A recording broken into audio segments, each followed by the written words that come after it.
ஆளின் பூரண நலம் பெற பிரார்த்தனை செய்கிறேன். பிரச்சாரத்தில் எடப்பாடி காட்டிய அரசியல் நாகரிகம். இணையதளத்தில் வைரலாகும் அவர் பேசிய வீடியோ.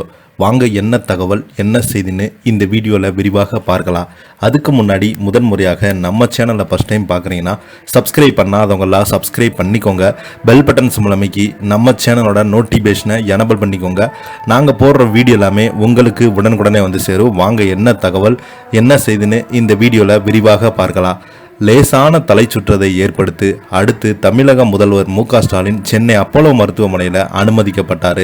ஸ்டாலின் அவர்கள் விரைவில் உடல்நலம் தேர வேண்டும் என்று பல்வேறு தரப்பினர் விருப்பம் தெரிவித்து வரும் நிலையில் அதிமுக பொதுச் செயலாளர் எடப்பாடி பழனிசாமியும் ஸ்டாலின் விரைவில் உடல்நலம் பெற பிரார்த்திப்பதாக சொல்லியிருக்கிறார். அரசியல் ரீதியாக எதிரும் புதிருமாக இருந்தாலும் எடப்பாடி பழனிசாமி இவ்வாறு பேசியிருப்பது அரசியல் நாகரிகத்தை பறைசாற்றுவதாக சொல்லப்படுகிறது. 2026 சட்டசபை தேர்தலுக்கு தயாராகும் வகையில் அதிமுக பொதுச் செயலாளர் எடப்பாடி பழனிசாமி மக்களை காப்போம் தமிழகத்தை மீட்போம் என்ற எழுச்சி பயணம் மேற்கொண்டிருக்கிறார்.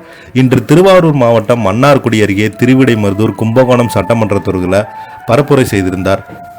மன்னார்குடி தொகுதிக்குட்பட்ட மேலராஜா வீதியில் உரையாற்றிய எடப்பாடி பழனிசாமி திமுகவை விமர்சித்து பேசினார்.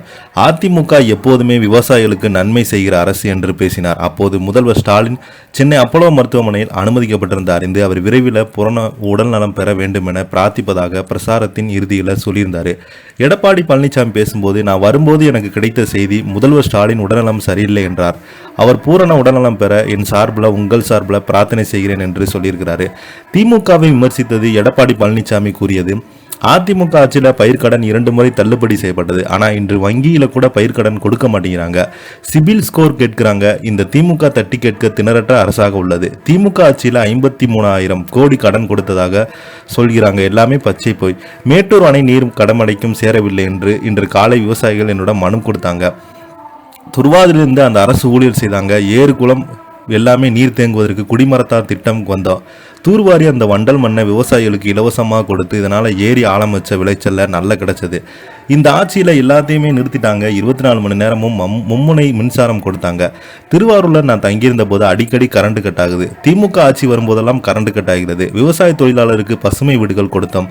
இலவச வீடு, மாடு, கோழி, உழவர் பாதுகாப்பு திட்டம் கொடுத்தோம். முதியவர் உதவித்தொகை சட்டமன்ற 110 கீழ் அறிவித்து 5 லட்சம் முதியோருக்கு உதவித்தொகை கொடுத்தோம். ஸ்டாலின் அவரது கூட்டணி கட்சி நாங்கள் பாஜக கூட்டணி செய்யும் போது நிரபதியாக உள்ள இருக்காங்க. இப்போ பார்த்தீங்கன்னா எடப்பாடி பழனிசாமி முதல்வர் மு.க.ஸ்டாலினுக்கு பிரார்த்தனை செய்வதாக சொல்லிய வீடியோ இணையதளத்தில் அதிகமாக வைரல் ஆகிட்டு வருது. இதை பற்றி நீங்கள் என்ன கீழே உள்ள கமெண்ட் பாக்ஸில் மறக்காமல் பதிவிடுங்க. இந்த வீடியோ உங்களுக்கு பிடிச்சிருந்தா லைக் பண்ணுங்கள், ஷேர் பண்ணுங்கள், கமெண்ட் பண்ணுங்கள். நன்றி, வணக்கம். ஆளின் பூரண நலம் பெற பிரார்த்தனை செய்கிறேன். பிரச்சாரத்தில் எடப்பாடி காட்டிய அரசியல் நாகரிகம். இணையதளத்தில் வைரலாகும் அவர் பேசிய வீடியோ.